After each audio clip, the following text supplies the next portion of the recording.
will be played first. Hello, I'm not sure if I'm through to the correct department, but I applied for the position of Administration Manager last week. I sent my details by email, but I think I may have a problem with my computer, and I just want to confirm that you've received it. Well, you've come through to the right department. I'm responsible for processing all of the applications for that position. So if you can, give me some details. I can check to see if we've received anything. What's your full name, please? It's Tracy Weller. The applicant's name is Tracy Weller. So Tracy Weller should be written in the notes. Now we shall begin. You should answer the questions as you listen because you will not hear the recording a second time. Listen carefully and answer questions 1 to 5. Hello, I'm not sure if I'm through to the correct department, but I applied for the position of Administration Manager last week. I sent my details by email, but I think I may have a problem with my computer, and I just want to confirm that you've received it. Well, you've come through to the right department. I'm responsible for processing all of the applications for that position. So if you can, give me some details. I can check to see if we've received anything. What's your full name, please? It's Tracy Weller. Okay, Tracy, just 1 minute and I'll check. No, sorry, we don't have any information under that name. We've processed everything we've received, so I don't think your details have reached us. Oh no, the closing date for the position is Friday, 16th March. That's today. Don't worry. If you give me the information on the phone, I'll complete an application form here and I can submit it straight away. So I have your name. What's your address, please? It's 105 Sunnyside Avenue in Massey. And thanks very much for helping me with this. No problem. Now I have your name and home address. Now I need your phone number and email address. Sure. The landline number is 839-6333. It's an Auckland number, so it starts with 09. And my mobile is 021 077 9056. Sorry, was that 021 077 9856? No, 021 077 9056. Okay, now your email address. It's tracy.weller99@hotmail.com. Great, I can tell from your accent that you're British, is that right? Yes, I am. I'm not a citizen of New Zealand yet, but I've been here for nearly 2 years now. Do you have a current work permit? Actually, I'm a resident now, so I don't need one. Good, that will make your application easier. All I need now is some background about your education and work experience. No problem. I have a degree in business administration and a postgraduate diploma in administration. As for work experience, I was administration supervisor for 3 years with a telecommunications company. Since I've been in New Zealand, that's almost 2 years, I've been working as a customer services manager for an Auckland-based financial services company. Okay, that's fine. I'll include those details in our applicant database now, but you will also have to send your CV in by post. Can you include names and addresses of 2 referees? Sure, I'll do that this morning. Thanks for your help. No problem. Good luck with the application. Thanks. You now have some time to read questions 6 to 10.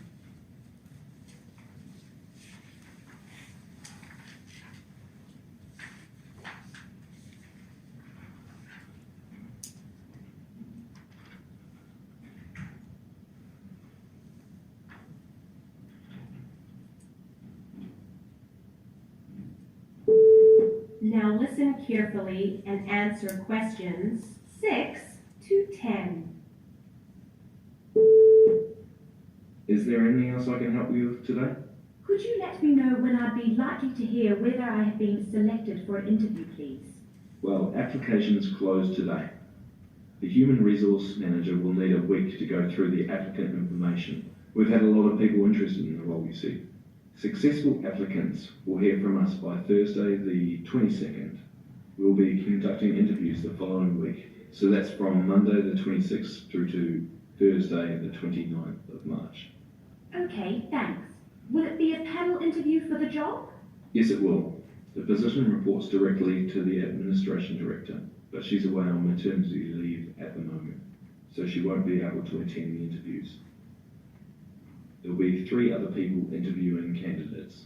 That will be the CEO, the operations director, and the human resources manager.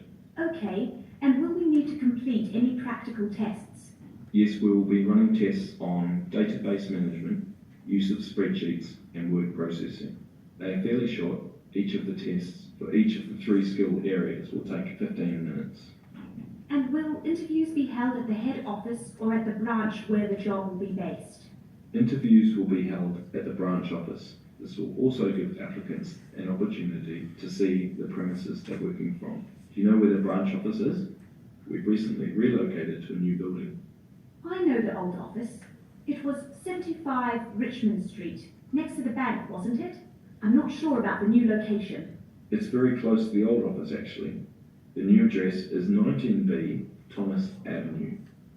Just walk past the old office and the bank. Carry on along Richmond Street. Carry on past the post office. Then you'll see Thomas Avenue. It's the next turning on the right. There's an Italian restaurant right on the corner, so you can't miss it. 19B is on the left. It's above a car dealership showroom. Oh yes, I know where that is. Well, thanks very much for all your help, and I hope I'll get the opportunity to come for an interview. Well, good luck again. Nice talking to you. That is the end of section 1. You will now have half a minute to check your answers.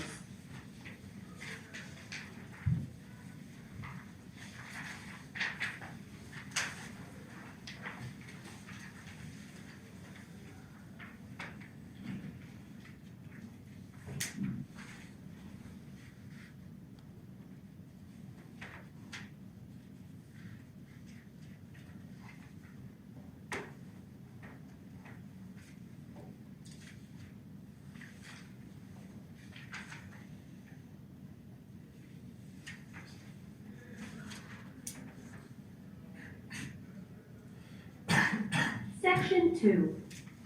You will hear a speaker talking about gambling machines. First, you will have some time to look at questions 11 to 15.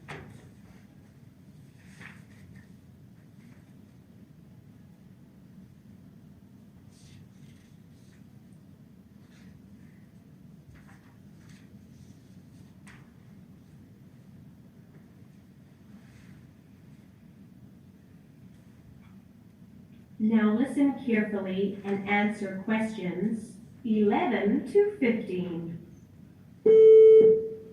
Gambling takes many forms, with sports betting, gaming machines and card tables being the most common. In New Zealand, the brightly flashing lights of gaming machines, known locally as pokies, that's P-O-K-I-E-S, attract the most negative attention from the anti-gaming lobby, as many believe they are the most harmful form of gambling that create the biggest problem for gamblers and their families. Studies have shown that while only 16% of adults polled in New Zealand had played a pokie machine even once in a 12-month period, over 78% of problem gamblers use pokie machines as their primary mode of gambling, and that 1 in 5 regular pokie players has a gambling problem.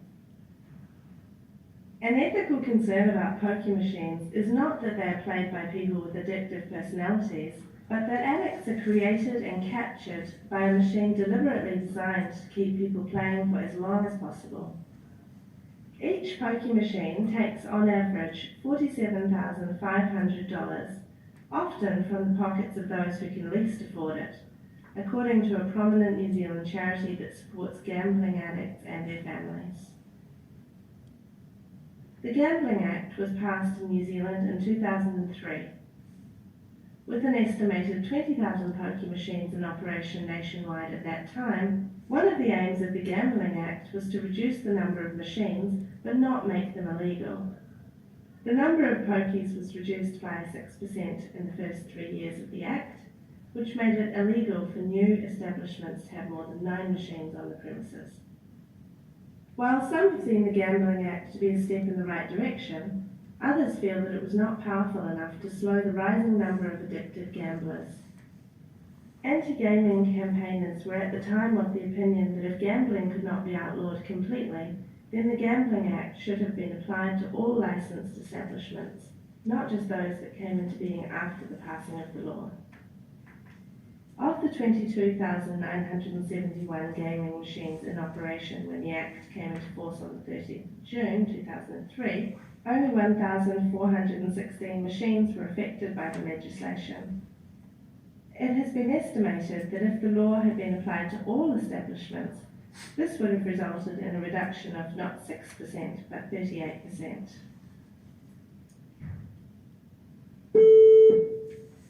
You now have some time to read questions 16 to 20.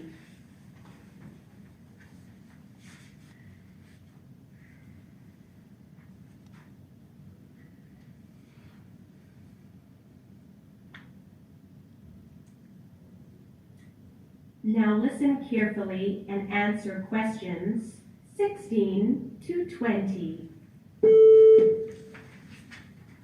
The Gambling Act put in place the requirement for the development of an integrated problem gambling strategy focused on public health. The Ministry of Health is the New Zealand Government Department tasked with the funding and coordination of problem gambling services under the Act. It assumed responsibility for this role on the 1st of July 2004. Legislation not directly associated with gambling has also been seen to affect gambling activity in some cases. Since the blanket ban on smoking in public places was introduced in New Zealand, making smoking in public buildings illegal, there has been a clear knock-on effect on gambling habits. The correlation between people who gamble and people who smoke is clear, and since these people are forced to leave the building for a cigarette, this is thought to cause a break in the gambler's concentration and seriously reduces playing time. In 2013, official audits showed that there were 1,055 gaming machines in central Auckland pubs and clubs, with a further 1,647 machines in that city's casino, and lower numbers in other cities, 405 in Palmerston North, for example. Between April and June of the same year, the proceeds from gaming machines in Auckland City totaled $18,045,341. Since under New Zealand law, the societies set up to distribute funds are required to give a minimum of 37.12% of the profits from non-casino pokie machines back to the community, those in favour of pokies argue that while these machines have admittedly caused dire problems for some addicted gamblers, they have also contributed positively to society due to the funding they provide for the government and numerous worthy organisations, including, but not exclusively, rehabilitation support groups for problem gamblers. Of course, those opposed to pokie machines argue that the money would not need to be spent on rehabilitation if the temptation to gamble was removed. Some lobbyists are still fighting for the complete ban of pokie machines in New Zealand, citing positive impacts on society overseas. In Norway, for example, when machines were removed, it was found that people saved the money they would have spent on gambling machines, or utilised it in ways not associated with gambling.